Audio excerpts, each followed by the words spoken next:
But not only the political figures are in support. Consider that the leaders of the National American Federation of Labor and Congress of Industrial Organizations, or AFL-CIO, and the Chamber of Commerce. These two bodies are not always on the same page and on the same side of issues. They gave joint congressional testimony just recently. And they said, with the US Chamber of Commerce and the AFL-CIO, standing together to support job creation, we hope that Democrats and Republicans in Congress will join together to build America's infrastructure. So we have also great support there. With this kind of support and the nature of our project, it is understandable that you are here today and that you too should feel comfortable and compelled to be part of the future of our project. Projects all over the world, projects of this nature all over the world, are targets for public-private partnership, and Kurt Pringle indicated that already. I'd like to touch on just one or two such examples, considering the tunnel connecting the high-speed rail between France and Spain through the Pyrenees Mountains. It runs about 6 miles, the tunnel's about 6 miles long. It's being built and funded in large by a private consortium or a concessionaire. The concessionaire builds and finances the project at its own risk. It operates and manages the infrastructure like a toll road, including maintenance, performance, security, at its own risk. The concessionaire receives a subsidy, so a partial payment for this infrastructure build, and then has many years of concession of operation of that tunnel. And at the end of the concession period, it transfers that tunnel back to the original owners or the governments. These models work in other parts of the world, and these models can work in the United States as well. Consider the company NTV in Italy, which was founded in 2006 by several Italian investors, including the Ferrari president, Luca di Montezemolo. Now, if you look at these trains that they bought, NTV signed up for about $1 billion and bought themselves 25 high-speed trains with an option to buy another 10 more. They painted them red, or had them delivered in Ferrari red color. And these trains will go into operation towards the end of this year. And at the launch, they mentioned, and the president himself mentioned, that this was a perfect means of transportation, with energy efficiency being the pillar of their business model. The Italian government has invested billions of euros in the national high-speed rail network, and the more of this network that will be used in future, the more value will be derived from this public investment. NTV said that they would give passengers a choice when they traveled, and they're expecting to see other players invest and join them in the market. You must likely know that in Europe, operators can operate high-speed rail trains over borders in different countries, obviously going through safety and registering processes, but investing a lot of money to make this possible, private funding. One should also not forget many other successes. People understand the name Richard Branson, but sometimes forget to understand that he is not only involved in Virgin Air, but he's also involved, and very successfully so, in Virgin Rail. On the other hand, the Japanese railroads have all been privatized for many, many years.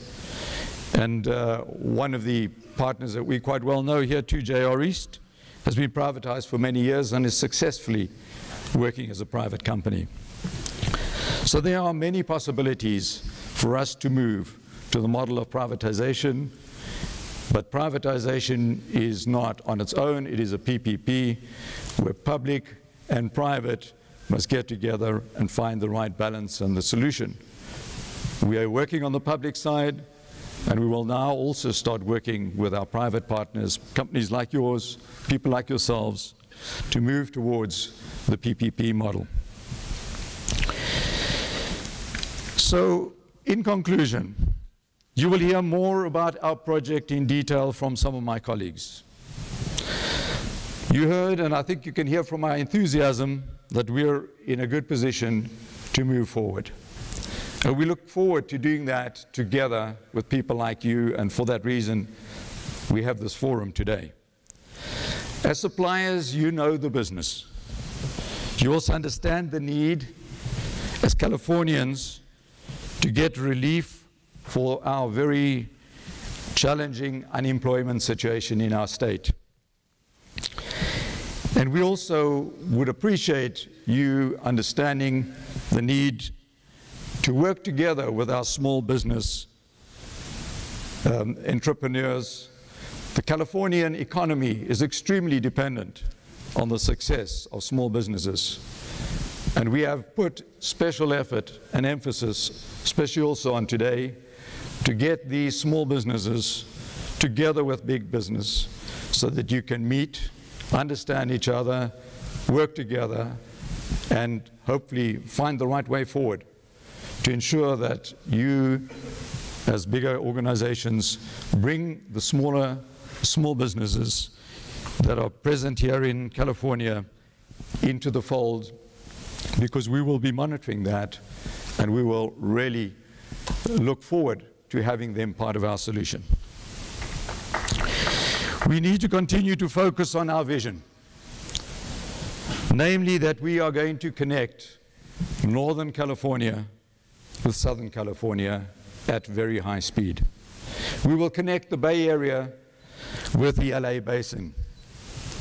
This will generate many jobs in the short term, and it will uplift our economy, while the benefits and the economy in the long term will ensure that our beautiful state and our children and grandchildren, as you heard before, will benefit from that infrastructure for generations to come.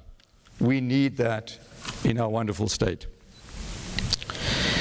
You may be confused a bit, and I hope you did understand me by my accent. And maybe some of you by my name too. In fact, both Christian name and family name. I was born in South Africa from Dutch parents, and my name, both Christian name and surname, are Dutch names. But I'm a Californian. I've lived in the United States for 14 years, and I've lived in California for a big part thereof. My 4 children all call California home. In fact, my 7 children, because 3 of them are married, and the first grandchild, also a Californian, is on its way. So we are all proud to be part of California, and you can see I'm passionate to make sure that California will be better for them and better for us all in the future. But I would like to get some rumors out the way, though, as I'm going to introduce one of my colleagues. My name, Van Ark, or Van Ark, as we would say in Dutch, and my colleague's name, Hans van Winkel, Hans van Winkel, also very much a Dutch name. He came to lead our PMT team about 5 months ago. And surprisingly, he came from where? He came from South Africa. So there were many questions and rumors in the market saying that Hans van Winkel and Roelof van Ark is the Dutch mafia coming from South Africa. There must be some ties. Well, I can promise you I'd never met Hans van Winkel, neither in Holland nor in South Africa, but I'm very happy that he's here and that he is today the program manager for our PMT team.